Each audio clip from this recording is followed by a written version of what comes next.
Hi guys, welcome back to my channel. भाई बहुत सारे कमेंट आ रहे हैं यही कि सर प्री के लिए क्या करूं, कैसे पढूं, इस साल प्री निकालना ही निकालना है, अभी बस कुछ महीने बचे हैं, प्री के लिए कुछ बता दो। तो भाई मैं आ गया। आज हम डिस्कस करेंगे सिर्फ प्री के लिए, क्योंकि मैंने बताया था प्री की स्ट्रैटेजी। आप जो नए हैं उनके लिए पी वाई क्यूज निकाल लो, सिलेबस निकाल लो, उससे टॉपिक्स निकाल लो। तो लोगों से हो नहीं रहा है ये सब। तो मैं आज यहाँ पे यही बताने आया हूँ कि प्री के लिए कैसे प्रिपेयर करेंगे। तो सबसे पहले अपन डिस्कस करेंगे पैटर्न, आरआरबी पीयू प्री का पैटर्न।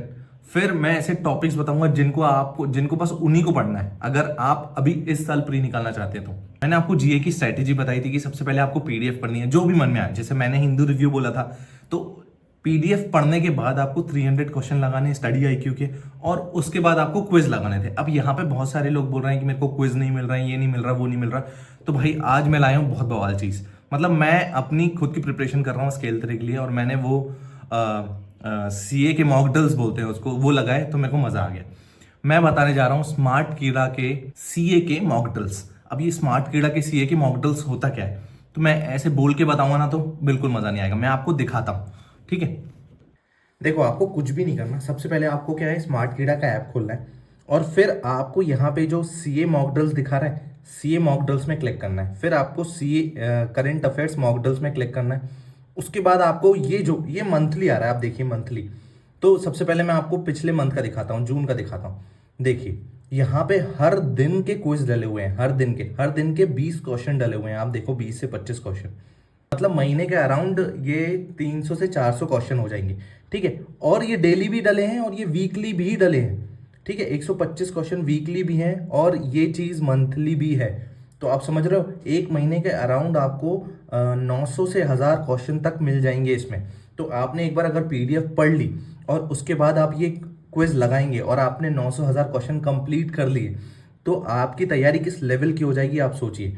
अब इसमें सेकंड बेस्ट चीज़ क्या आती है? सेकंड बेस्ट चीज़ ये है इसमें कि आप इसमें ये जो प्रो देख रहे हैं ना, आप प्रो में क्लिक करेंगे ना, तो इसमें ये देखिए, कंटिन्यू करता हूँ मैं यहाँ पे आप लैंग्वेज सिलेक्ट कर सकते हैं। लैंग्वेज हिंदी भी कर सकते हैं, हिंदी वाले, ठीक है। काउंट ऑफ न्यूज़ भी आप सिलेक्ट कर सकते हैं, कितनी न्यूज़ आनी चाहिए, 8 न्यूज़ आएगी, ठीक है। कंटिन्यू कर सकते हैं इसको, ठीक है। सबसे पहले आप न्यूज़ पढ़ेंगे, ठीक है। आप न्यूज़ पढ़ते जाइए, ये स्मार्ट पॉइंट्स दिए हैं, ये एक पूरी न्यूज़ है, ये इसके स्मार्ट पॉइंट है, ठीक है। फिर इसमें नेक्स्ट करो, ये भी पढ़ो आप, फिर नेक्स्ट करो, फिर नेक्स्ट करो, फिर नेक्स्ट करो, फिर नेक्स्ट करो। ये सारी न्यूज़ उसी महीने की न्यूज़ है और उसी दिन की न्यूज़ है। उसके बाद आपको क्विज देने हैं। मतलब आपकी तैयारी किस लेवल की हो जाएगी अगर आपने ये सीए मॉडल्स लगा लिए तो। चलो वापस वीडियो पे आते हैं, ठीक है। वापस वीडियो पे आते हैं। सबसे पहले डिस्कस करते हैं पैटर्न क्या होता है। पैटर्न ये स्क्रीन में दिख रहा होगा आपको। स्क्रीन में क्वांट के आपको मिलेंगे 40 क्वेश्चन, 40 नंबर के, और टाइम मिलेगा 20 मिनट, ठीक है। और रीजनिंग के आपको मिलेंगे 40 क्वेश्चन, 40 नंबर के, और टाइम मिलेगा 25 मिनट। मतलब रीजनिंग में आपको ज्यादा टाइम मिल रहा है और मैथ में थोड़ा कम मिल रहा है। मतलब टोटल आपके 80 क्वेश्चन हैं और 45 मिनट्स मिल रहे हैं आपको। पैटर्न इजी है, कोई ज्यादा उसमें टफ नहीं है समझना, ठीक है। थोड़ा सा चेंज हुआ है, पिछले पिछले साल ही चेंज हुआ है ये, ठीक है। तो यहाँ पे सबसे ज्यादा जो मैटर करती है वो है स्पीड, ठीक है। आपको बहुत अच्छी खासी स्पीड आनी चाहिए, ठीक है, टेस्ट लगाने में। तो अब पहली बात हो गई पैटर्न की। यहाँ मैं सिर्फ प्री की बात कर रहा हूँ क्योंकि अभी टाइम कम बचा है। अगर आप मेंस की तैयारी करने जाओगे, जिसने अभी चालू किया है, अगर वो मेंस की तैयारी करने जाएगा तो फंस जाएगा। अभी प्री की कर लो, मैं जो टॉपिक बता रहा हूँ वो कर लो, कैसे भी कर लो, मतलब उसमें स्पीड ले आओ, आपका पेपर निकल जाएगा। तो अपन ने पैटर्न डिस्कस कर लिया। आप सेकंड चीज डिस्कस करते हैं अपन उसका, कि कौन सा ऐसा टॉपिक मैं पढ़ लूँ जिससे पेपर निकल जाए, ठीक है। तो सबसे पहले आते हैं रीजनिंग पे, ठीक है। रीजनिंग पे सबसे पहले आपको पढ़ना है सिलॉक्स, ठीक है। ये सब जो मैं बता रहा हूँ, ये सब मैंने पीवाई क्यूज पढ़ पढ़ के ही लाए हैं आपके लिए। मतलब जो पिछले साल के पेपर हैं, जो मैंने भी पेपर एनालाइज किए हैं कि कौन से क्वेश्चन सबसे ज्यादा आते हैं, ये उनसे है। तो आप ये मत सोचना कि मैं ऐसे ही मन से बता दे रहा हूँ ये सब, ठीक है। तो या चाहो तो आप भी ये कर सकते हो। आप क्या करो, आपको पीवाई क्यूज नहीं मिल रहे ना, आप तो अड्डा का एनालिसिस देख लो।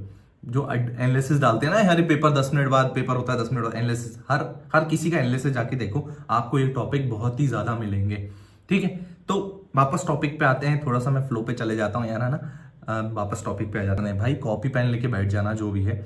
मैं बहुत जल्दी बोल रहा हूँ या तो मैं फ्लो में बहुत इंपॉर्टेंट चीज बोल जाता हूँ, तो वो लिख लेना। कॉपी पेन ले लो, लिख लो, बैठ जाओ। सबसे पहले रीजनिंग की बात कर लेते हैं भाई। रीजनिंग में सबसे पहले स्लॉक्स तो करना ही करना है, बेसिक टू एडवांस कर लेना स्लॉक्स। और जो मैं टॉपिक बता रहा हूं उनको इतने अच्छे से करना कि अगर ये नहीं निकला तो अगले बार के लिए ये टॉपिक तो हो गए भाई, अपन को सिर्फ और कुछ ही पढ़ना है, ये टॉपिक तो पढ़ना ही नहीं है, ये सिर्फ अपन मॉक टेस्ट में ही देंगे, ठीक है। तो सबसे पहले हो गया स्लॉक्स, दूसरा हो गया इनइक्वालिटी, तीसरा हो गया ऑर्डर रैंकिंग, चौथा हो गया ब्लड रिलेशन, पांचवा हो गया अपना पजल्स। अब पजल्स में भी इतने सारे जो वेरिएशन है पजल में, उसमें मैं क्या पढ़ूं, उसमें भी मैंने निकाल के लाया कि उसमें क्या पढ़ना है आपको। उसमें आपको डबल रो वाले पढ़ने हैं। अब डबल रो, अब मैं आपको बैठाऊंगा कि डबल रो क्या होता है क्या नहीं होता, तो बहुत टाइम लग जाएगा। जिसने भी थोड़े बहुत पढ़ाई की है उसको समझ में आएगा डबल रो क्या होता है, ठीक है। उसके बाद मंथ्स वाली आपको पजल पढ़नी है, ठीक है, और फ्लोर बेस्ड पजल पढ़नी है, ठीक है। फ्लैट वाली पजल आती है वो पढ़ को, नॉर्थ साउथ वाली पजल पढ़नी है, और एक सर्कल में बैठने वाली पजल करनी है, ठीक है। ये जो टाइप बताए पजल के, ये आपको पढ़ना ही पड़ना, ठीक है। अब एक और टॉपिक क्या है उसमें, अल्फा न्यूमेरिक सीरीज है, कोडिंग डिकोडिंग है और डायरेक्शन है। ये जितने भी मैंने टॉपिक बताए हैं ये आपको बेसिक से लेके एडवांस तक करने ही करने हैं, ठीक है। अब जैसे आपने ये टॉपिक पढ़ लिए तो आप इसमें पूरा सब कुछ आता है लेकिन आपकी स्पीड नहीं आ रही है। लेकिन मैं बता रहा हूँ स्पीड कैसे आएगी। स्पीड आएगी जब आपने स्लॉक्स पढ़ लिया और स्लॉक्स के कम से कम आपने 500 क्वेश्चन नहीं लगाए ना, तब तक स्पीड आएगी ही नहीं। और एक टाइम आएगा जब आपको देख के ही क्वेश्चन बन जाएगा। तो इतनी स्पीड ले आना कि देख के ही क्वेश्चन बन जाए, ठीक है। अब आते हैं अगले पे, वो है मैथ्स, ठीक है। मैथ्स में जो इंपॉर्टेंट टॉपिक्स हैं वो है नंबर सीरीज, ठीक है। सेकेंड है डीआई।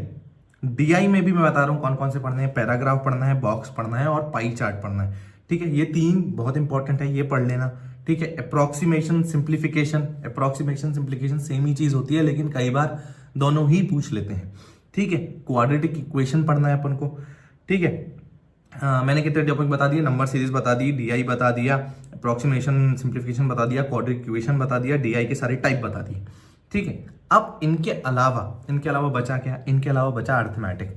अब लोग पूछेंगे भाई मैं अर्थमेटिक में, सर अर्थमेटिक में भी बता दो मैं क्या क्या पढ़ लूँ, तो मैं अर्थमेटिक के भी लिख के लाया हूँ भाई क्या क्या पढ़ लूँ, ठीक है।